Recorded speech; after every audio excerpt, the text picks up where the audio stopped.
3, 2, 1. So even if you were working full time, you should have a business because that's going to offset your taxes. So we've all heard the more you make, the more they take. When you go from making 40,000 to making 100,000, you're in a different tax bracket. And if you're single, you're really getting hit upside the head with that because you don't have kids. Don't go out here and have kids just to offset your taxes either. Don't just get married for the tax purposes either. But like, you're gonna get hit really hard, man. It's really learning how to structure your life like a business in a sense. Creating that, what's the idea you're gonna have? What kind of LLC? Are you gonna establish an LLC? You're gonna be a sole proprietor, and then making sure that you're taking advantage of all the different things at your job, right? Good morning, good evening, and good afternoon, and welcome to yet another edition of Tech Niche Tips. I'm your host, Joseph M. Smith, and like always, I got another one for you. That's right. And so if you have been enjoying the journey, like always, I ask if you could please. That does great things for the channel, especially if there's a video or you find a video before that was great to you, or if this video means something to you. The second thing I'm going to ask is that you use the comment section as your notebook. That's right. Write down notes, write down points. I want to, come on, family, you're the church right now. You're like, whenever something is being said that you're like, oh, that's good. Let us know in the comment section below. And also you could turn back to your notes here as a reference as you listen to the conversation.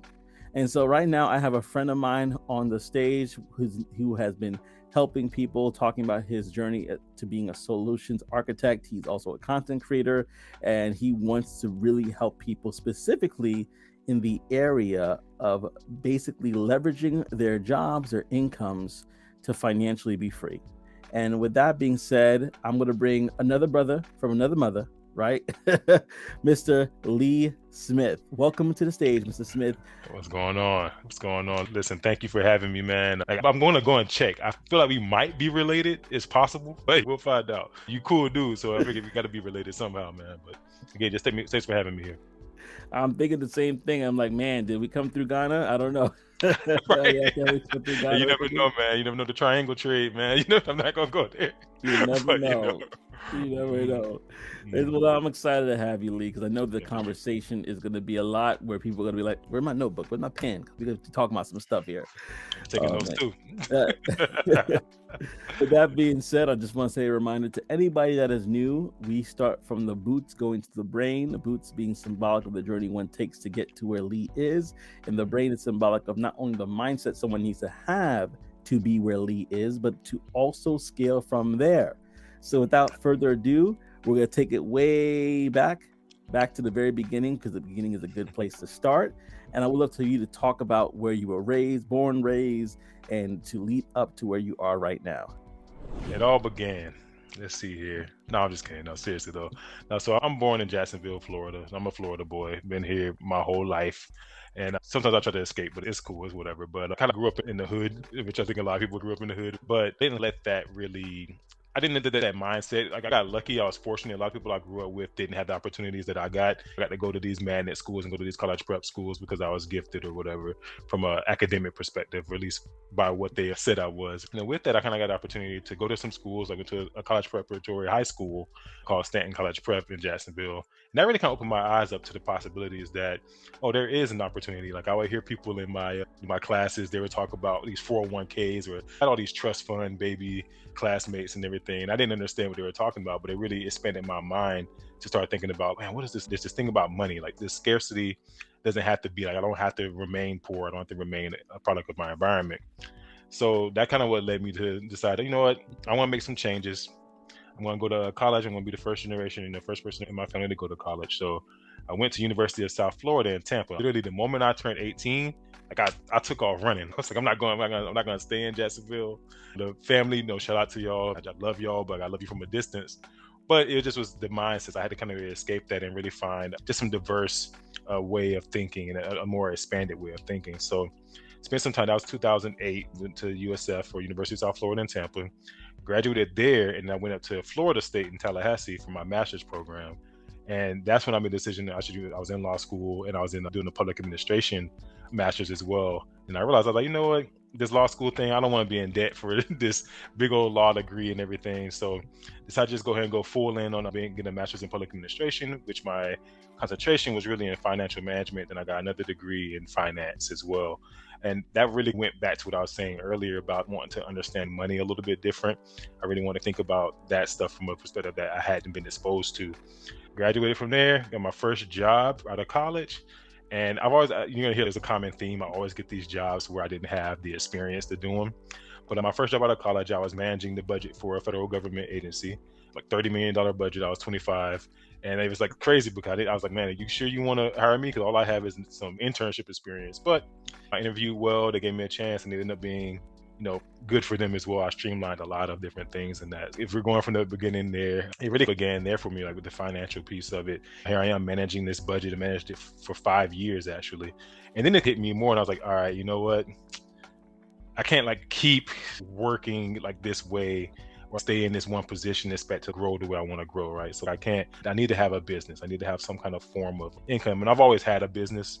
I've always been in entrepreneurship in some form, but when I got to that job, that's when I realized more so like, okay, I need to take this income I'm making and I need to funnel this into something else. I need to create something different because I can't pass down this job. So from there, I left my job. I quit my job. I've quit 2 jobs, actually 2 good jobs, right? And people would say, man, like you left a good job to go and pursue doing real estate. I went in and I started doing real estate full time. And man, it's crazy, man. It did not go well. It started off really good. It started off really great, actually. Made a lot of money in the beginning, but after a while, it just didn't work out. But again, like everything, you learn a lesson from it. So went from there to cybersecurity job. Started working at a cybersecurity firm. Same thing, no experience cybersecurity, but networked my way in. And then I quit my job again to pursue another business as a mobile notary and a signing agent with my wife. And then from there, that failed as well. And then here I am now. I made a decision that kind of leads to how I got in technology. It was October of 2021, actually. And I remember we had the worst business month ever. Like the income was just so low for our family. And I made a decision, you know what? I'm going to go ahead and switch into technology. And then from there, that's kind of smooth selling from there. Not smooth selling, but from there, I became a solutions architect. My first tech job from being an entrepreneur was working for AWS, which I work for Amazon Web Services now as a solutions architect. Well, that's a journey. That's quite a journey. That's a short version. That's a short version, right? I'm all about peeling back the onion. And so short or long, we definitely want to go deeper into some of these things. So I'm going to go back to when you said you went to school with people that were trust fund babies or doing well. Now, when you said that, I thought about Robert Kiyosaki's book, Rich Dad, Poor Dad, because of the fact that he lived in a home with a father that thought a certain way, had a government job, and then he had another father, his friend's father, who was basically an entrepreneur and business person. So from your time being in school, what did you observe from those students that were your pupils about money, and what made you, I know you said that it intrigued you, but can you go a little deeper there? What really did intrigue you about money at that stage of your life? I think for me at this point in time, when it came to money, everything was more so you didn't have enough of it. And then when you had enough of it, Christmas was good. You had a good Christmas, got some Jordans, got something you really spent, right? And it was this mindset of everyone lived paycheck to paycheck that I knew. No one really had like a savings. Every time there was a savings, the emergency fund was gone. No one had an emergency fund. And what I was observing is that there would be people like in my school where it was really subtle. Like you knew they were wealthy, but it was so subtle. Like you're like, oh, they're wearing this brand shirt and this brand of shirt, and you find out, oh, that little symbol there, that's a $200 shirt. But I'm wearing my Rockefeller wear or whatever. It's loud, it's big, wearing throwback jerseys. So really, when I kind of, long story short, there is that I noticed that the way we treated money was differently. So like they were thinking of ways and how to make more money. Like the conversations they were having, they were being financially educated.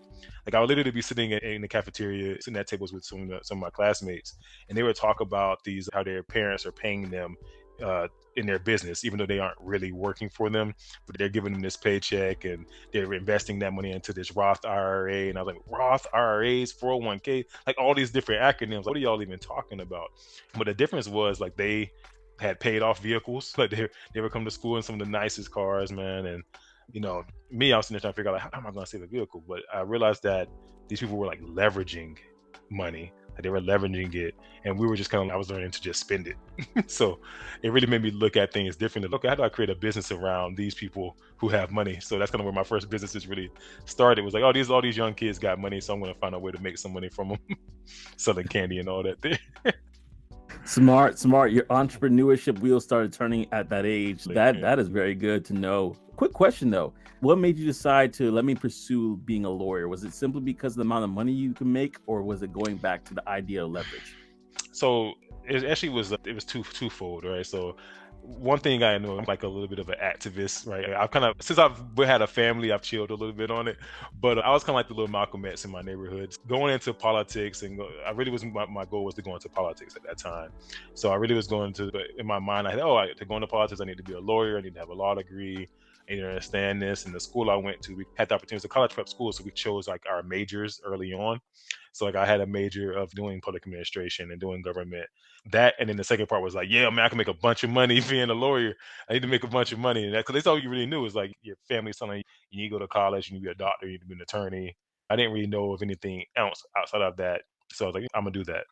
Hey there, thank you so much for watching this video. This video is actually sponsored by Course Careers. So whether you're interested in breaking in as a tech sales representative, if you're interested in actually doing IT or digital marketing, not only do they have free introductory courses for you right now, go to the description and check that out, but they also have $50 off that you could get through me, Joseph50. That's right, $50 off through Joseph50. So if you're interested in getting into that course, any which one, whether it's, again, tech sales, IT, or digital marketing, look no further. Go down to the description below, click on the link, and sign up right now. What are you waiting for? Nice. Yeah, so I think that shows that as we go along our journey, we pick up things, we just pick up little things, and we try different things, and that's good. Sometimes we try things and we're like, this is it, and sometimes we're like, oh, this is a piece to the puzzle for other things. So no, I think that's awesome. And so you talked about it. You talked about going into leaving a good paying job to go into real estate notary. Now, a lot of people are interested in real estate, especially those that are entering into tech, because they want to leverage their income to do other side things, such as be in real estate or own their own business. Can you talk a little bit about your experiences in real estate? All right, man. All right. So it's funny you bring up Robert Kiyosaki. That's actually how I got involved into real estate. He has an education program where they walk you through a lot of this information and educate you on real estate. So at the time, I think it was like my now wife, she had told me about this session about learning about real estate investing. And I was like, oh, okay, that's interesting. Because at the time I had a business with a group of other guys where we were helping people get business credit and then teaching them how to leverage business credit to then invest in real estate. But at the time, I didn't really know anything about investing in real estate. There's a couple of people on my team, like in the business, that knew about it, but everything was still new to me. So I was like, all right, you know what? I don't like not knowing things, so I'm gonna figure this out. You start diving deep, and of course, you hear all the things about, man, real estate has made the most millionaires of all other industries, and of course, you start to see like dollar signs, right? So this is where I kind of this is like a cautionary tale in a sense, right? One thing you all are going to hear a lot is about using good debt versus bad debt. And that's really loaded. It's going to depend on your circumstances. This concept of other people's money, or OPM, when it comes to real estate investing, is a dangerous game. So I feel led to tell you all this one because that was my experience. I had a really early on great experience in real estate. But of course, as you're leveraging so much debt and you're leveraging so much other people's money, you owe that money back, right? So I was blessed in that God allowed me to be able to sell all those properties and make a profit and get out of it before I lost my shirt.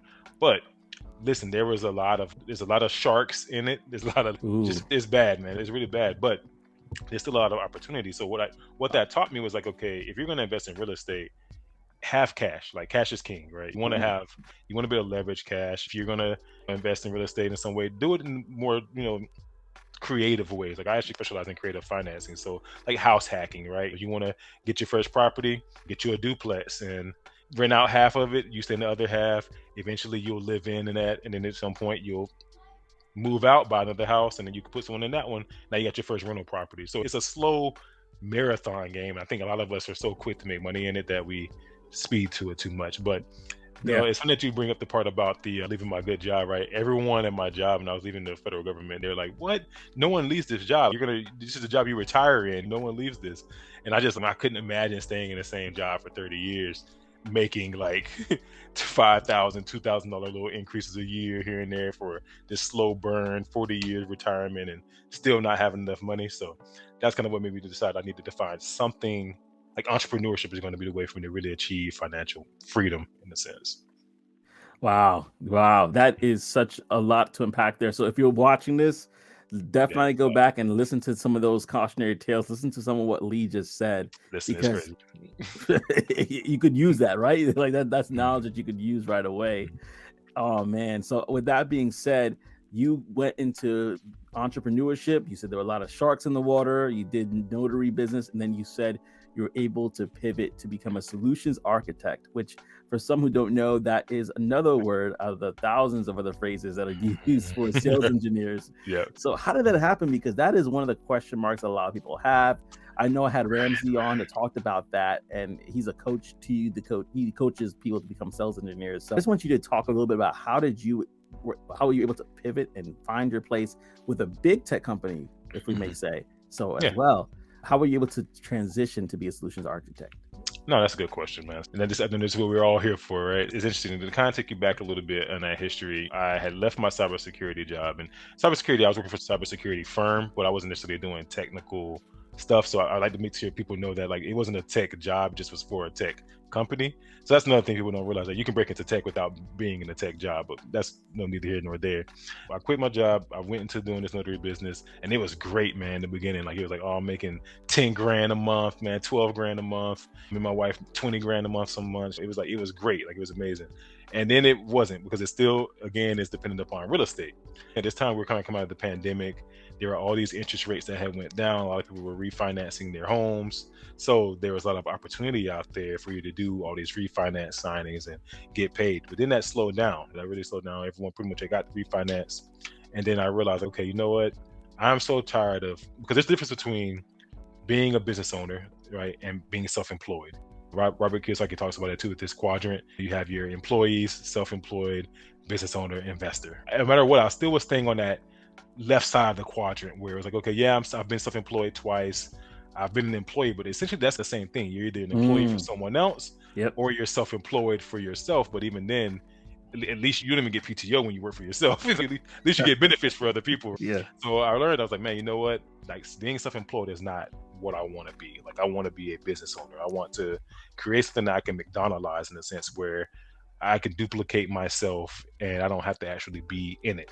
But I didn't really learn that until I was going through that process. So anyway, I was like, you know what? I need something that makes me some money, guaranteed income that is high paying, and I can use that to invest in creating that thing I want to create versus trying to have the stress of providing for a family. Because again, I have kids and I'm married. Playing those games, you can play it. So October 2021 was the worst month we had in our business. And then October 2021, I was like, you know what? Let me go online and figure out what are some six-figure jobs I can get with no experience. And I looked online, I saw someone say something about, oh yeah, 6 months to get into cloud. You can work in a cloud job, you work for a cloud company and get some certifications. And in 6 months, you're going to be getting that role and you're good to go. You're going to make six figures. Now, often when you hear things like this, if it's too good to be true, it usually is, right? But this is actually one of those situations where it's like, oh wow, like this is actually legitimate, right? The difference is, for me, it didn't take me 6 months. So October 2021, I was like, okay, I'm going to go into technology. I'm going to go into cloud. I'm going to be a solutions architect.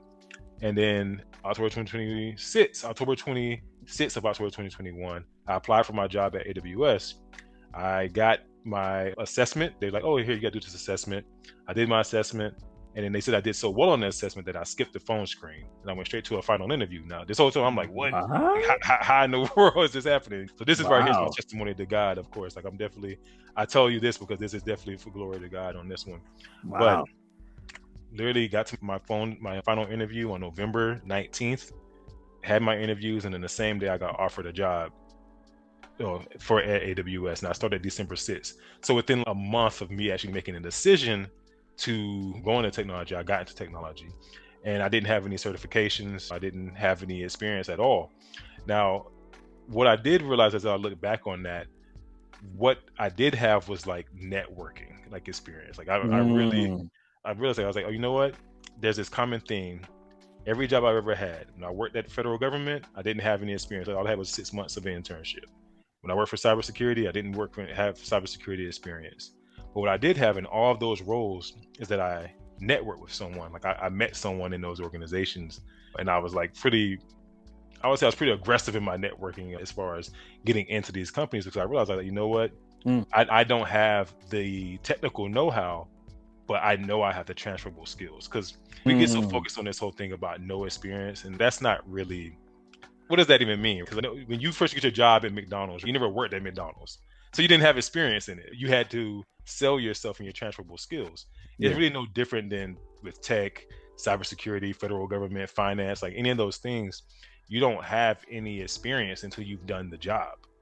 When I had my interview, I really just literally my whole interview, I talked about my real estate experience, my federal government experience, but I really highlighted what were the actual skills, like what are they looking for here. So for anyone who knows what a solutions architect does or a sales engineer does, you think about, we're part of the pre-sales organization or part of post-sales. Given that real quick, an SDR or sales development rep, let's say if it's for a software company, will prospect, you'll get some qualified leads. That person's going to then pass on that lead to an account executive. And then that account executive is going to then set up a discovery call or a demo with a solutions architect or a solutions engineer, sales engineer, all the different millions of terms that you have out there. Now, what does that really come down to? So like demoing something, like, okay, it's still sales, it's pre-sales, right? It's the ability to communicate, present well, it's being likable, building relationships.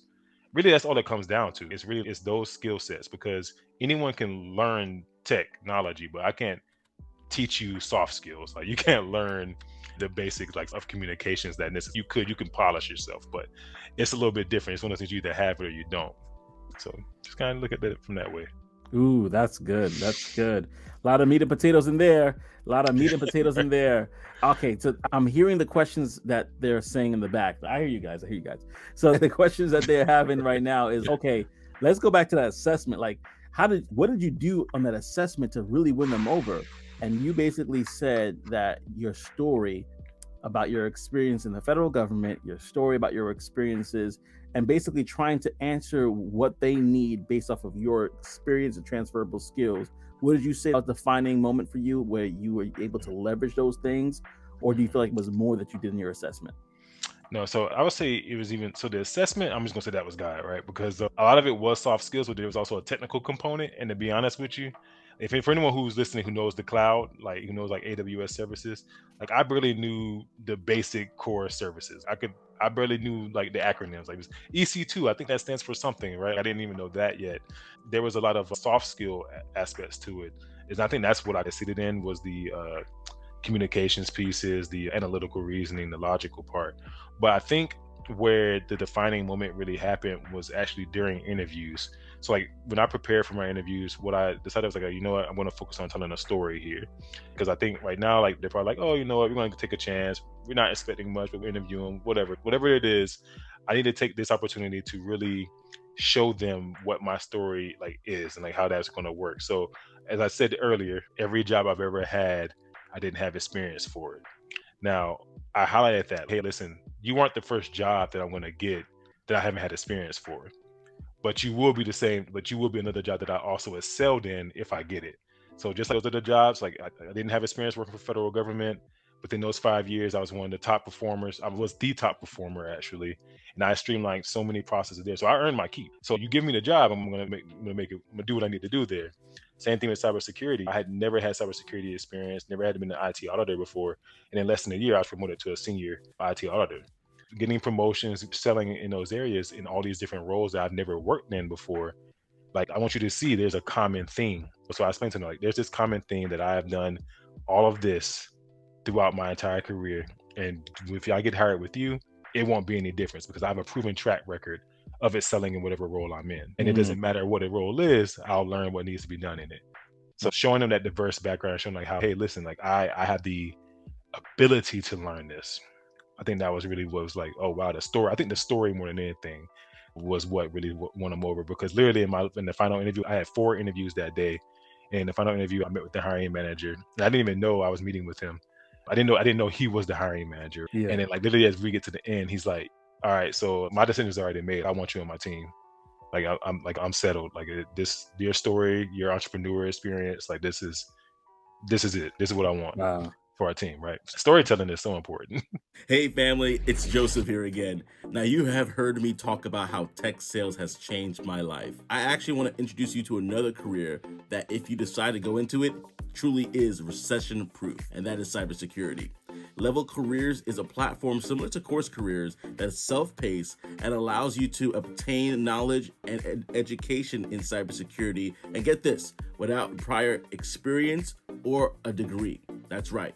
And so you definitely want to get into that. And if you are interested in learning more about cybersecurity, go ahead and click the link below. It's in my description, and use my promo code Joseph10. That's right. Use my promo code Joseph10 in order to save 10% off of the purchase price of that course. So without further ado, I'm not going to delay you. Go click on the link, check out the free introductory courses, and change your life today. Yeah. No, that's a theme that I've heard from a lot of people that were able to use leverage storytelling to their journey. And I think that one of the things that you also mentioned too is having a growth mindset. It's not like you got there and you're like, oh, I got here, cool, let me put my hands up, but you decided to let me keep growing, let me keep learning. And that came with promotions, that came with other opportunities. And so I could see that a part about you is that you just want to continue to grow. Like wherever you go, let me grow. Plant me here, let me grow. And so that is amazing. And speaking of growth, and this is the thing that I'm really itching to talk to you about, is you and I are big believers in, once you get into tech, the tech industry, it's great, but we're not looking to settle with good or okay. How do we leverage the income that we're making? How do we leverage the resources, the opportunities even, to create different unique paths for ourselves financially, and specifically to protect our money? That's one of the things that I think that you really are passionate about helping people with. And so I wanted to talk a little bit about that. So what advice would you give to somebody who's like most of the people in our audience right now, trying to get into tech? They get the tech bag and now they're like, this is new money for them. They want to spend it all. How would you tell them to operate at this point? Ooh, all right, you're hitting some good points right here, man. All right, so first, let's like unpack that a little bit, right? So let's unpack that. So we have people who want to work in technology, and I'm sure most people who want to work in technology are looking to make a lot of money. That's the main reason why they're switching to technology, whether that's tech sales, pre-sales, or whatever it is, whatever engineer role. They're wanting to make the acclaimed six figures, right? They want to make that money. And what they don't realize is that for some of them, it's going to like actually put them in a worse situation than they were in beforehand. Like some people are actually better off making less money, because if you had the same bad habits when you were poor, or when you had less, and you bring those same habits into having more money, but man, you can really lead yourself into destruction in a sense, right? I see people so many times, man. Like so many times I've seen people who will get their first six-figure job or whatever the amount is. They go get a new car, they go get them a new bag, new purse or something like that. They gotta go get a new outfit.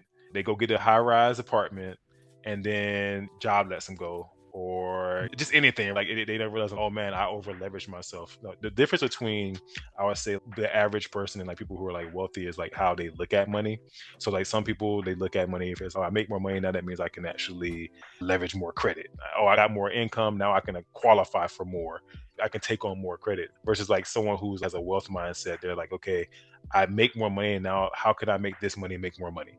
And then second, like, how can I keep more of this money? And that's when we break down into that whole concept of structuring your life like a business, right? Where this is something, man. So for me, since I've been 18, I haven't paid additional taxes to the IRS since I've been 18. In fact, like I've gotten a tax return every year. Now, granted, part of that was because I was like a broke college student, right? Like in the beginning, but so getting the earned income credit. But after that, I realized it was because like I had a business. I always have some kind of business, whether that business made money or not. IRS says that when you have a business, you only have to have the intent of making money, only the intent. You don't actually have to make money at all. In fact, what I find is that people won't claim businesses on their tax returns because they think they needed to make money in the business, and you actually almost in a sense benefit more from a tax liability perspective having a loss than you do not, right? So even if you were working full time, you should have a business because that's going to offset your taxes. So we've all heard the more you make, the more they take. When you go from making 40,000 to making 100,000, you're in a different tax bracket. And if you're single, you're really getting hit upside the head with that, because you don't have kids. Don't go out here and have kids just to offset your taxes either. Don't just get married for the tax purposes either. But like, you're gonna get hit really hard, man. It's really learning how to structure your life like a business, in a sense. Creating that, what's the ideal you're gonna have? What kind of LLC are you gonna establish? An LLC? Are you gonna be a sole proprietor? And then making sure that you're taking advantage of all the different things at your job, right? So if there's a 401k match, you need to be maxing that 401k out. If there's a make care flexible spending account, or there's a flexible spending account for medical expenses, you need to be putting aside money for that, because you're gonna most likely pay. Like, you have kids, you're gonna pay for dependent care. Oh, right? yeah. Now, if you do take care of a DCFSA or a dependent care flexible spending account, now you get to take that money pre-tax and put it up. So you're reducing, the game is to reduce your tax liability. I actually have a book here. It's called The Power of Zero. And this is how to get to the 0% tax bracket and transform your retirement. So these type of concepts is what I'm talking about, where you want to get to the point where you just aren't paying taxes. Like, we hear all the time, oh, Donald Trump doesn't pay taxes, or this person doesn't pay taxes. And the reason is for that is because, and I know I'm talking a lot, but this is really important to me. Yeah. Because the tax code wasn't made for like average employees. Like, you're a taker, right? So if like you aren't producing anything. When you're an employer, you're creating jobs, you're stimulating the economy. Or an investor. You know, you're an investor, right? Like, you're contributing, you're adding to it. So the tax code rewards you for that. So when you decide to go, and when you have a cell phone bill, your cell phone bill is deductible. When you go on vacation, those are business trips, so you get to go on trips and you get the tax deductible.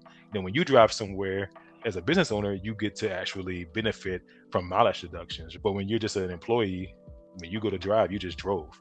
When you go on a trip, you just went on vacation, you just spent money, right? You're a taker, you're a consumer, right? It's consumer versus producer. And that's why you get hit over the head when you're an employee. All right, y'all heard it here. You heard it from Lee. It's a lot.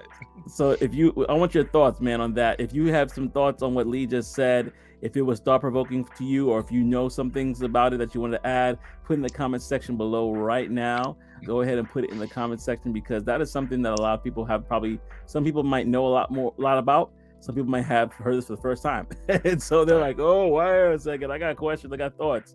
Put it in the comment section below, because we definitely want to hear from that. Oh, that was definitely going to be, that's going to lead to some conversations right then and there. I know that. I hope so. Oh, man. I would be remiss if we don't talk about the fact that you and your wife are also not only in business when you guys did notary and real estate and things of that nature, but also in content creation. Can you talk a little bit about the journey that you and your wife took in content creation? So it's funny that you say that, man. So we actually started the journey of content creation. Actually, my journey of content creation probably started well before I got married, actually. And I had a blog called Millennial Street Journal. And my intent behind that was to become a full-time content creator, full-time blogger, and all that. This is before YouTube was really reigning supreme in the way of doing things. From there, I was like, you know what? I really want to just create. I love to create things. When it comes to content creation, like, everything you create, really, it outlives you. Like, it continues to exist. It lasts forever, right? And that means it can continue to produce money for you. Like, even right now, and I'm sure you can attest to this too, as a content creator, the things that you can tap into from a monetization standpoint. Literally, in my sleep, I make sometimes $800 before I wake up. And that's something that I think a lot of people, like, in our circle, are recognizing through affiliate marketing or through brand deals and through other ways, Google AdSense and things like that, where they can create this income. So me and my wife, our first YouTube channel together was called The Married Notaries, because we were notaries. We had our business together. We were like a husband and wife team, and that's how we marketed ourselves. And it was fun. It was actually fun. But it's really hard to produce something when you aren't extremely passionate about it, right? So we didn't stay consistent in that because we weren't really that passionate about it. It just was like something that we created. And even now, like, I would say my content has really evolved in a sense over the past just couple of months, from talking about breaking into technology to talking about business and finance. And now we decided, you know what, like, we're going to focus on what we love. And that's going to be like our family, our faith, marriage, and entrepreneurship. So whatever that kind of means. So really, in a sense, helping people to, one, look at their lives differently from a marriage perspective, from a parenting perspective, but even more also from like their spiritual and their like financial perspective. Something I said earlier was like, can't pass down your job, right? And what I find is that I talk to people in technology, and a lot of people who are creating content, and no offense to anyone who's creating content this way, they're creating content that is motivating people to break into the technology industry. And that's just the beginning, right? You breaking in is just the first steps. You have to think beyond working in technology. You have to think beyond working in a job, because you don't Agreed. know. You don't know. I think if anything just showed us, the last couple months have shown us, with over 50,000, 60, 70,000 people being laid off, that Yep. there's no such thing as security. Like, the only security you really have comes from either your faith in God, of course, for those of us who are believers. Also, you can create security more and more through the things that you produce. Yeah. So that's where content creation kind of comes in, which actually is probably one of my favorite businesses for anyone to start at this stage, because it's the perfect home-based business, man. Everything you do is business. If I drive to Sprouts or the grocery store and I record some content and I delete the video, I just travel for business. So it's an interesting concept, man. But it really opens up the doors to a world that you don't really like. You just aren't aware of. I think you can speak to that as well Yeah. as a content creator. But it's been a great journey, man. Like, we have some extremely large goals. In the end of it, we want to do it in God's timing, of course. I don't want to work in my tech job forever. I'm not here to work for AWS and for the rest of my life. And my boss knows this. My manager knows this. They know that I'm not. This is not the end all be all, and it shouldn't be the end all be all for anyone. Yeah. Truly, not saying there's anything wrong with working a job at all. There's nothing wrong with that. But always be thinking about what you can create for your family. I'll end with this. I was talking to another well-known content creator. I'm not going to mention his name right now, but when we talked about this whole thing around creating content, creating your own business and generational wealth, he told me that by refusing to not like to have the ability and the skill set to create this content, to create a business, and then be able to leave an inheritance for your children, to be able to have that ability to do that and decide not to do it because you don't feel like it, it's pretty much like looking at your kids in the face and saying, hey, I love you, but I don't love you enough to make sure that you're good to go financially, to make sure that you are secure if I pass away. Yeah. Because again, you can't pass down this job. If I leave, great, awesome. Like, I got a 6-figure job in technology. I have all these degrees and I can't pass down none of them to my kids. Yeah. Yeah. No, absolutely. I'm like, you got me a virtual high five from me over here, because I talk to people about that all the time. There's one person, I'm not going to mention their name either, but I spoke to them. I said, hey, man, I love what you're doing here. You should consider affiliate marketing. And then the other day they reached out to me like, bro, like I'm about to make the X amount of money and I just started doing affiliate marketing, bro. And this is like me, like you said, in your sleep, you're getting this. And so there's so many ways that through content creation, through blogs, to different resources, you can literally leverage platforms like YouTube and other forms of social media and be able to make money that, again, generational. You're thinking long term. This is money that you can either reinvest into content creation, invest into other forms of business like real estate or other things as well. And the goal of it is to create something that will be able to be passed down to your children's children, right? And so we want you to think long term. This is like the long game, the longest yard. Think about how far that football has to travel and you have to run. And so that you're the quarterback, you're throwing it so that the generation can catch it later down. Boop. Thank you. And run with the ball. Right? Yeah, definitely. So that's a football analogy for y'all who for the football people, right? Yeah, for football people. Joseph, I gotta say, man, maybe we don't want to tease this here, but you know what? I'll let it go. I'm not gonna even bring it up in this one. Just you all deal with the anticipation of what I was going to possibly say. Yeah, absolutely. Yeah, let them sweat a little bit. Let them sweat. Oh, man, some stuff on the horizon. That's all I can say. Yeah, let them sweat. They'll figure it out. Oh man, but let me go pivot now to the mindset. So, what would be the mindset you would say someone needs to be where you are right now, Lee, and scale to what you're looking to do in the future? What's the type of mindset they need to have? Because it's not easy. When the vision is huge, it's not easy. So, can you share?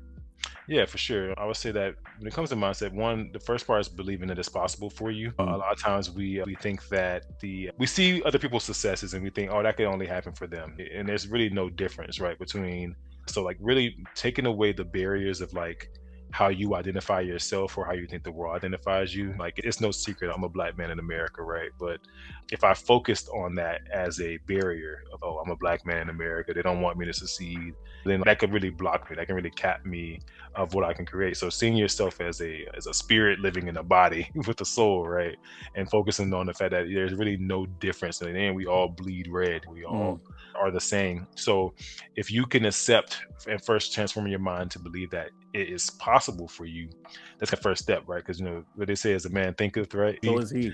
Whether you think you can or you think you can't, you're right. You're right either way. So that would be the first step I would say, is like getting out of your way, like getting out of your own way and deciding, hey, you know what? I want this. I still get nervous. I still have imposter syndrome at times in my roles, but what I realize is that my why is so much like bigger than my nerves. And when you get to the point where you've established a very clear vision or a very clear why, as the good book says, make it plain, write it down so that he who receives it can take it and run with it, right? So you want to make sure that you're writing this stuff down. You want to write down your plan, you want to write down your vision, and you want to make sure that your why is like bigger than anything that you have. So that way, when things aren't going as fast as you want it to, when things aren't producing as quickly as you want, and you realize like it's a marathon, not a sprint, right? So you'll be able to keep going, because it ain't always easy. The grind of being a content creator, the grind of being in the technology.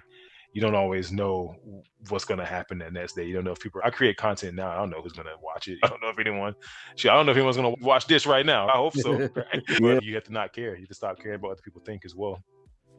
So good, so good. No, it's so funny.